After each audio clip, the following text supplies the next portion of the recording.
সুপারিশ যাই আসুক, স্থানীয় সরকার নির্বাচন অন্তর্বর্তী সরকারের দায়িত্ব নয় বলে জানিয়েছেন বিএনপির স্থায়ী কমিটির সদস্য আমির খসরু মাহমুদ চৌধুরী। তার মতে, জাতীয় নির্বাচনের আগে স্থানীয় সরকার নির্বাচন করলে সরকারের উদ্দেশ্য নিয়ে মানুষের মধ্যে সন্দেহ তৈরি হতে পারে। তাই সংস্কার কমিশনগুলো থেকে যে সুপারিশই করা হোক না কেন, তার জন্য রাজনৈতিক দলগুলোর মতামত নেওয়া প্রয়োজন। রাজনৈতিক দলগুলো ঐক্যমতে না পৌঁছালে সুপারিশগুলো বাস্তবায়ন করতে পারবে না অন্তর্বর্তী সরকার। জুলাই অভ্যুত্থানের পর আইন, বিচার, নির্বাচন সহ দেশের গুরুত্বপূর্ণ প্রতিষ্ঠানগুলো সংস্কারে বেশ কয়েকটি কমিশন গঠন করে অন্তর্বর্তী সরকার। নির্ধারিত সময়ে বেশিরভাগ কমিশন তাদের প্রতিবেদন দিতে না পারলেও বর্ধিত সময়ে বুধবার প্রধান উপদেষ্টার কাছে প্রতিবেদন আকারে সংস্কারের সুপারিশ জমা দেয় 4টি কমিশন। তারপর থেকে এ নিয়ে আলোচনা চলছে রাজনৈতিক অঙ্গনে।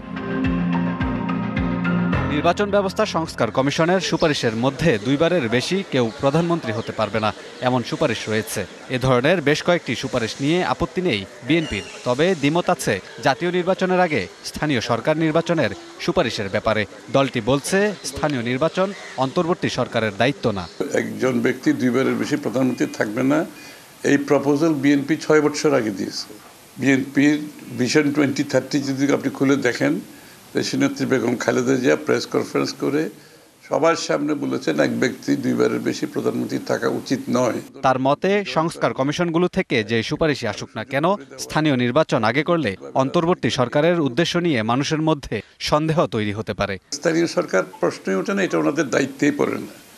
ওনাদের দায়িত্ব হচ্ছে ইন্টেরিয়াম গভর্নমেন্ট হিসেবে আগামী নির্বাচিত সরকারের হাতে ক্ষমতা হস্তান্তর করে দেবে। সুপারিশগুলো আলোচনা করবে রাজনৈতিক দলের সাথে, যেগুলোতে ঐক্যমত হবে সেগুলা নিয়ে কারো কোনো অসুবিধা নেই। দেশের বিভিন্ন এলাকায় পতিত আওয়ামী সরকারের লোকজন বিএনপিতে ঢুকছে কিনা এমন এক প্রশ্নের জবাবে আমির খসরু মাহমুদ চৌধুরী বলেন, এমন কাউকে নিচ্ছে না তার দল। বিএনপির পথ খুব পরিষ্কার পথ, এই ব্যাপারে আমাদের মধ্যে কোনো কম্প্রোমাইজ করার কোনো সুযোগ নেই।